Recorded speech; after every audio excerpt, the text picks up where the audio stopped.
Ես ուզում եմ, որ մենք հասկանանք ինչու է այս ընտրությունների քաղաքական ենթատեքստը։ Եվ ես ուզում եմ, որ այն մարդիկ, ովքեր մեզ քննադատում էին բավարար չափով արագ չգործելու համար, գնան ընտրական տեղամասներ եւ ապացուցեն, որ անկեղծ էին քննադատում, որովհետեւ այդ անկեղծ քննադատությունը կնշանակի ընդունել, որ հատիկ առ հատիկի տրամաբանությունը գործում է, թափանիվը արագացել է, դրա համար էլ ոմանք հազար ներողություն այս բառիս համար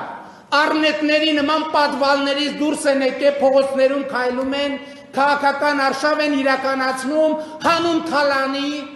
հանուն կոռուպցիայի, հանուն գողացածը ժողովրդին չվերադարձնելու եւ մենք նրանց պետք է հետ ուղարկենք իրենց առնետային պատվալները, որտեղ իրենք սպասեն եւ սպասեն Հայաստանի ժողովրդի արդարությանն ու արդարադատությանը։